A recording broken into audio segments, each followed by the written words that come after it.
23শে জানুয়ারি নেতাজির 128তম জন্মবার্ষিকী। সেই উপলক্ষে কুলটির শাকতরিয়া হুসুনিয়া মোড় তৃণমূল কার্যালয় থেকে এক মিছিল বের করে ঋষেরগড় সুভাষ মোড় স্থিত নেতাজি সুভাষচন্দ্র বোসের মূর্তিতে মাল্যদান করা হয়। এই দিনের এই অনুষ্ঠানে উপস্থিত ছিলেন প্রাক্তন কুলটি ব্লক সভাপতি বিমান আচার্য, তৃণমূলের যুব নেতা চন্দন আচার্য সহ অন্যান্য তৃণমূল নেতা কর্মীরাও। देश के स्वतंत्र कराना है तो आपको मैं एक बात कहूंगा, सुभाष चंद्र जी बोले थे क्या बात, तुम हमको खून दो।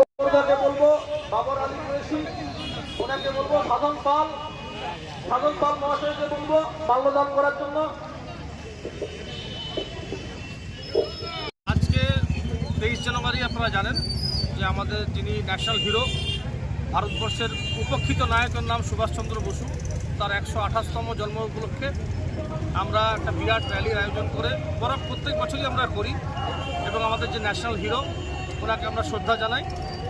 গতকাল আপনারা যেরকম উচ্ছ্বাস দেখলেন, আমাদের দেশবাসী যারা বলি, প্রকৃত যারা দেশবাসী নিজেকে বলেন যে আমরা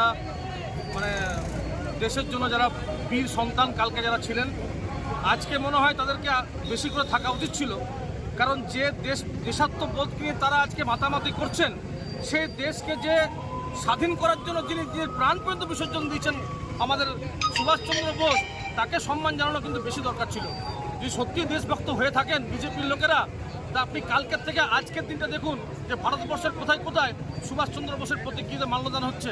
আপনি দেখতে পাবেন পশ্চিমবাংলায় মাননীয় মুখ্যমন্ত্রী মমতা বন্দ্যোপাধ্যায়ের নির্দেশে এবং আমাদের নেতা অভিষেক বন্দ্যোপাধ্যায়ের নির্দেশে আমরা কিন্তু আমাদের ন্যাশনাল হিরোকে যথাসাধ্যভাবে সম্মান জানাচ্ছি। তাই দেশাত্মবোধ, এইসব ফালতু কথা বলে লাভ নেই। দেশাত্মবোধ আমাদের মধ্যে রয়েছে। দেখুন, সর্বধর্ম মিলে সম্প্রীতির বার্তা আজকে আমরা দিলাম নেতাজি সুভাষচন্দ্র বোসের 128তম জন্মদিন। देश के स्वतंत्र कराना है तो आपको मैं एक बात कहूंगा। কুলটি থেকে বান্টি খানের রিপোর্ট, 99 নিউজ বাংলা।